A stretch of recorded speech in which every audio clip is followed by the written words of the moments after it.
बिस्मिल्लाहिर्रहमानिर्रहीम। अस्सलाम वालेकुम। आज हम सेकंड ईयर फिज़िक्स का एक्सपेरिमेंट नंबर 4 करेंगे। Determine the internal resistance of a cell using a potentiometer.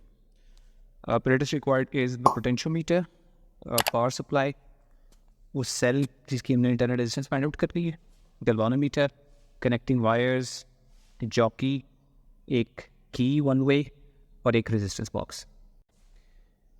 Connections को समझने से पहले कपल ऑफ मिनट्स में इसकी थोड़ी सी थ्योरेटिकल बैकग्राउंड देख लेते हैं पहले।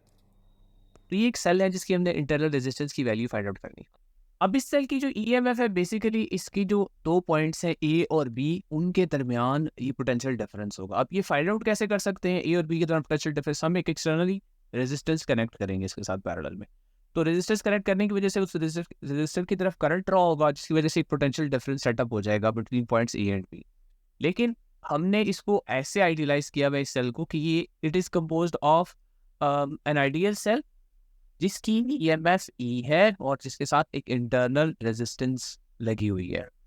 अब ये जो ई की वैल्यू है, इस आइडियल सेल की ईएमएफ की वैल्यू है, it is slightly less than the voltage across A and B. यानी इस पॉइंट को अगर मैं सी कह दूं और इस पॉइंट को मैं अगर डी कह दूं, तो सी और डी के दरमियान जो वोल्टेज है वो ए और बी के दरमियान वोल्टेज से डिफरेंट होगी, बिकॉज कुछ ना कुछ पोटेंशियल ड्रॉप इस इंटरनल रेजिस्टेंस के अक्रॉस भी हो रहा होगा।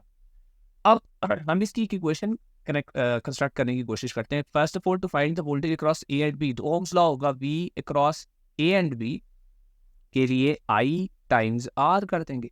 अब आई क्या होगा? आई जो करंट फ्लो कर रहा होगा, करंट जो फ्लो कर रहा होगा पूरे सर्किट में से गुजरने वाला करंट ही, लेट्स कॉल कि सी और डी के दरमियान जो करंट फ्लो कर रहा है वो कैसे फाइंड आउट कर सकते हैं? क्योंकि सीरीज में लगे हुए हैं तो वही करंट पूरे सर्किट में भी फ्लो करेगा। तो आई करंट जो है it is equal to V over R. अब वी जो सी और डी के दरमियान पोटेंशियल डिफरेंस है उसको हमने ई से डिनोट कर दिया, और डिवाइडेड बाय आर, सी और डी के साथ जो रेजिस्टेंसेस कनेक्टेड है वो कैपिटल आर, ये स्मॉल आर है, तो आर ओ प्लस आर हो जाएगा। अब इस फर्स्ट इक्वेशन में हमने आई की वैल्यू को रिप्लेस कर देना है, तो voltage across A B points is equal to actually E over R plus R times ये दूसरा जो आर है। अब उसी इक्वेशन को मैंने सिंप्लीफाई कर दिया। You don't have to know all of this process. आप ये जिस एंड में जो इक्वेशन है सिर्फ इसको ध्यान में रख सकते हैं। How can we find this EMF across this ideal cell, या potential difference across point C and D, इसको हम कैसे फाइंड आउट कर सकते हैं? और potential difference across A and B, इसको कैसे फाइंड आउट कर सकते हैं? तो देखिए, इसके लिए हम पोटेंशियोमीटर यहाँ कनेक्ट कर देंगे।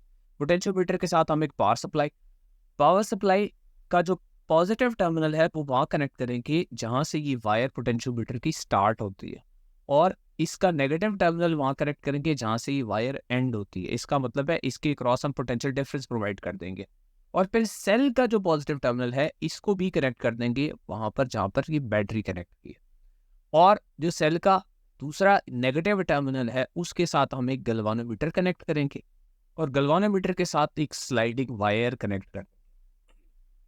अब यहाँ पर अपने ये रेजिस्टर लगाया हुआ है, इसके साथ हम की कनेक्ट करें। तो जैसे अभी मैंने बताया, जब ये रेजिस्टर की तरफ करंट ड्रॉ नहीं होगा उस वक्त जो सी और डी के दरमियान पोटेंशियल डिफरेंस आएगा वो हमें ई की वैल्यू दे देगा, और जब करंट ड्रॉ होगा रेजिस्टर की तरफ, यानी ये वाली रेजिस्टेंस ऑन होगी, की क्लोज होगी, उस वक्त जो पोटेंशियल डिफरेंस आएगा वो ए और बी के दरमियान पोटेंशियल डिफरेंस आएगा। तो हम ये ई की वैल्यू और बी दोनों की वैल्यू फाइंड आउट कर सकते हैं, एक विदाउट रेजिस्टेंस और एक विद रेजिस्टेंस होगी। अब देखिए, जो यहाँ पर स्लाइडिंग कॉन्टैक्ट है उसको इस पोटेंशियोमीटर पे हम स्लाइड करेंगे, तो लेट्स से जबकि यहाँ पर पहुंचता है स्लाइडिंग कॉन्टैक्ट, इसका ये वायर यहाँ पर पहुंचती है गैल्वानोमीटर के साथ जो कनेक्टेड वायर है, तो गैल्वानोमीटर हमें नल डिफ्लेक्शन, जीरो डिफ्लेक्शन दे देता है। अब उस वक्त इस वायर की जो लेंथ होगी, let's call it this point as x, and जहाँ पर नल पॉइंट है तो उसको हम वाई, तो जो लेंथ होगी इस वक्त एक्स और वाई के दरमियान उसको हम L1 कह देते हैं। अब उस लेंथ की वैल्यू हमने नोट डाउन करनी है जहाँ पे गैल्वानोमीटर जीरो डिफ्लेक्शन शो करता है, और यही लेंथ जो है बेसिकली ये प्रोपोर्शनल टू होगी ये जो ई की वैल्यू है इसके, यानी हम इस ई को रिप्लेस कर सकते हैं L1 से, तो we can replace this E symbol with L1। अब की को क्लोज करें, रेजिस्टेंस को यहाँ से अप्लाई करें, रेजिस्टेंस अप्लाई करेंगे तो बैलेंसिंग लेंथ दोबारा से आएगी। अब वो जो नई बैलेंसिंग लेंथ आएगी वो पहले वाली बैलेंसिंग लेंथ से थोड़ा सा कम आएगी। लेट्स से ये पॉइंट जी है जहाँ पे बैलेंसिंग लेंथ आती है, और अब इसको हम लेंथ को L2 कह देते हैं। अब ये जो बैलेंसिंग लेंथ L2 आई है, यानी X से Z तक इस लेंथ के क्रॉस जो पोटेंशियल डिफरेंस आएगा वो पोटेंशियल डिफरेंस A और B के पोटेंशियल डिफरेंस के बराबर हो जाएगा। A और B का पोटेंशियल डिफरेंस जो है वो VB है, यानी ये V है। अब इसका मतलब है V को हम रिप्लेस कर देंगे L2 से, तो फॉर्मूला बन गया L1 minus L2 divided by L2 और उसको मल्टीप्लाई कर दे जो आपने रेजिस्टेंस अप्लाई की हुई है उससे। अब ये सर्किट हम प्रैक्टिकली कंस्ट्रक्ट करते हैं इस एप्रेटिस के ऊपर। तो जो इसका स्टार्टिंग टर्मिनल है इस पर हम बैटरी का पॉजिटिव टर्मिनल कनेक्ट करते हैं, तो बैटरी का पॉजिटिव यहाँ पर कनेक्ट करेंगे और जहाँ पर ये वायर एंड हो रही है यहाँ पर बैटरी का नेगेटिव टर्मिनल कनेक्ट कर देंगे। अब सेल का भी एक पॉजिटिव होता है और एक नेगेटिव टर्मिनल होता है, तो प्लस इसके ऊपर लिखा हुआ भी है, माइनस लिखा हुआ भी है। तो सेल का जो पॉजिटिव टर्मिनल है वेरी इंपॉर्टेंट, वो कनेक्ट होगा वहीं पर जहाँ पर बैटरी का पॉजिटिव टर्मिनल कनेक्ट हुआ है, यानी पॉइंट ए पर। यहाँ पर सेल का आपने नेगेटिव टर्मिनल कनेक्ट नहीं कर, और सेल का जो नेगेटिव टर्मिनल है सेल का जिसकी हम वी में फाइंड आउट कर रहे हैं, इस नेगेटिव को फिर हम इस गैल्वानोमीटर के नेगेटिव टर्मिनल के साथ कनेक्ट करेंगे। और सेल का जो दूसरा टर्मिनल है, दरमियान वाला टर्मिनल है G0 जिस पर लिखा, उसके साथ एक वायर ली है और उसके साथ ये जॉकी कनेक्ट कर। जॉकी हमने स्लाइड वायर ब्रिज के एक्सपेरिमेंट में भी देखा था कि जॉकी का चूंकि ये कॉन्टैक्ट एरिया जो है ये बड़ा होता है, तो स्लाइड करने में आसानी होती है इस वायर के। अब ये रेजिस्टेंस बॉक्स है जो हमने सेल से एक वायर ली है, इस वायर के साथ पहले एक की कनेक्ट कर देते हैं और फिर की से वो वायर कनेक्ट कर देते हैं, की से एक वायर लेकर वो रेजिस्टेंस बॉक्स के साथ कनेक्ट करते हैं। सेल से मैंने एक वायर ली है, इस वायर को मैंने की के साथ कनेक्ट किया है और की से वायर फिर रेजिस्टेंस बॉक्स में कनेक्ट की। अब की अभी ओपन है, तो इसका मतलब है ये सर्किट ऑफ है, यानी रेजिस्टेंस बॉक्स में से करंट नहीं गुजरेगा, ड्रॉ नहीं होगा सेल से करंट रेजिस्टेंस बॉक्स से। अब हमने बैलेंसिंग लेंथ फाइंड आउट करनी है with this resistance of only the cell connected with the galvanometer and the potentiometer. वो जो बैलेंसिंग लेंथ आएगी उसको हम L1 कहेंगे। इस सर्किट को सबसे पहले हम चेक करेंगे कि सर्किट ठीक काम कर रहा है या नहीं। उसके लिए इस चौकी को जहाँ से वायर स्टार्ट हो रही है वहाँ पर टच करेंगे। चौकी को टच करके वायर के ऊपर देखेंगे गैल्वानोमीटर की डिफ्लेक्शन किस तरफ है। तो इसको टच करके देखा, डिफ्लेक्शन देखिए राइट साइड पर है, डिफ्लेक्शन राइट साइड पर है। अब इसको जहाँ ये वायर एंड हो रही है बी टर्मिनल पर टच करेंगे और डिफ्लेक्शन देखेंगे किस तरफ है। इसको बी पॉइंट पर टच किया, डिफ्लेक्शन देखिए ऑपोजिट हो गई है, डिफ्लेक्शन आप इस साइड पर हो। ठीक है जी, तो सर्किट सही काम कर रहा है। अब हम इसका मतलब है इस पोटेंशियोमीटर पर बैलेंसिंग लेंथ फाइंड करेंगे जहाँ गैल्वानोमीटर जीरो डिफ्लेक्शन शो करेगा। तो उसके लिए देखिए फर्स्ट वायर पे कोई एक पॉइंट में पिक कर ले, तो लेट्स से 40 सेंटीमीटर। तो फर्स्ट वायर में 40 सेंटीमीटर के अगेंस्ट इसको टच करके देखता हूँ डिफ्लेक्शन किस तरफ है, तो अभी राइट साइड पर है। अब एग्जैक्टली इसके नीचे दूसरी लाइन पे, यानी सेकंड लाइन में 40 सेंटीमीटर के अगेंस्ट वायर टच करके जॉकी टच करके देखता हूँ, डिफ्लेक्शन देखिए ऑपोजिट हो गई है। इसका मतलब है आपका जो बैलेंसिंग लेंथ है वो फर्स्ट और सेकंड वायर के दरमियान ही गई, आपको पूरी 4 वायर से ढूंढने की जरूरत नहीं पड़ेगी। तो फर्स्ट वायर पर ही मैं डिफरेंट पॉइंट्स के ऊपर टच करके देखता हूँ डिफ्लेक्शन नल होती है या नहीं, कि देखिए अभी नल नहीं हो रही एंड चेंजिंग द लेंथ। अब सेकंड वायर पर टच करके देखता हूँ,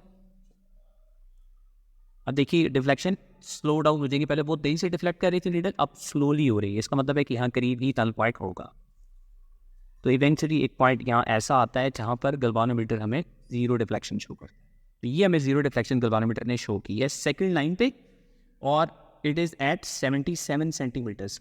अब हमने लेंथ को मेजर कैसे कर रहे हैं, देखिए 77 सेंटीमीटर लेंथ है, लेकिन 77 नहीं, हमने स्टार्ट से नापना है। तो स्टार्ट में यहाँ से वायर ये स्टार्ट हो रही है, पहली वायर की पूरी लेंथ है यहाँ से लेकर यहाँ तक 100 सेंटीमीटर्स। दूसरी वायर में इस तरफ आ रहे हैं आप और इस तरफ आकर 77 पर है। नाउ दूसरी वायर में यहाँ से लेकर यहाँ तक 77 सेंटीमीटर्स नहीं है, टोटल 100 थी। अब इस पॉइंट से लेकर 77 तक जो बनती है रीडिंग वो बनती है 23। तो स्टार्ट से लेकर पॉइंट ए से लेकर यहाँ तक जो लेंथ बनती है वो 123 बनती है। तो ये याद रखिएगा, जब भी दूसरी वायर पर नल पॉइंट आएगा आपने पहली वाली वायर का 100 एक तो उसमें ऐड जरूर करना है, और दूसरी वाली वायर पे जो भी रीडिंग आएगी 100 में से माइनस करके पहली वाली 100 में वो ऐड करना है। अब बैलेंसिंग लेंथ हमने L1 फाइंड आउट कर ली 123, इसको हम नोट डाउन कर लेते हैं। उसके बाद इस की को हम क्लोज करेंगे। इस की को जैसे ही क्लोज करेंगे अब करंट ड्रॉ होगा रेजिस्टेंस बॉक्स की तरफ भी, तो यहाँ से हम रेजिस्टेंस अप्लाई भी करेंगे। Let's say I am applying 5 ohms resistance, 5 ohms या 10 ओम्स रेजिस्टेंस अप्लाई करते हैं। इट्स 5 ओम्स अभी। अब दोबारा बैलेंसिंग लेंथ फिर से फाइंड आउट करें और बैलेंसिंग लेंथ पहले से कम आनी चाहिए। तो I am looking at something less than 123। तो अब दोबारा से देखिए, फिर से बैलेंसिंग लेंथ फाइंड आउट करने की कोशिश करेंगे और इवेंचुअली यहाँ पर फिर से गैल्वानोमीटर हमें जीरो डिफ्लेक्शन शो कर रहा है।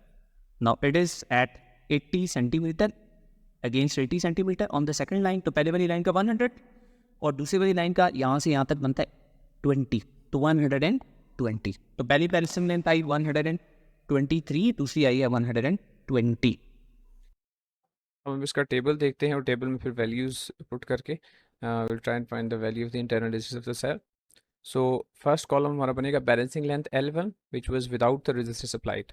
फिर हमने रेजिस्टेंस अप्लाई की 5 ओम्स रेजिस्टेंस बॉक्स से और फिर balancing length L2 find out की और फिर इस इक्वेशन में वैल्यूज पुट करके इंटरनल रेजिस्टेंस की वैल्यू फाइंड आउट की। लेकिन प्रैक्टिस में कोशिश कीजिएगा कि रेजिस्टेंस की वैल्यू आपने ज़रा हाई लेनी है, यानी 20-50 रेजिस्टेंस की वैल्यू हाई लेंगे so that you get a much bigger difference between L1 and L2 और फिर आप मीन वैल्यू कैलकुलेट करेंगे इंटरनल रेजिस्टेंस की इस इक्वेशन की मदद से। तो ये पोटेंशियोमीटर का एक इंपॉर्टेंट प्रैक्टिकल था जिसे हम internal resistance of the cell find out करते हैं यूजिंग द पोटेंशियोमीटर। और पोटेंशियोमीटर का ही दूसरा प्रैक्टिकल है to find the EMF of the cell using the potentiometer.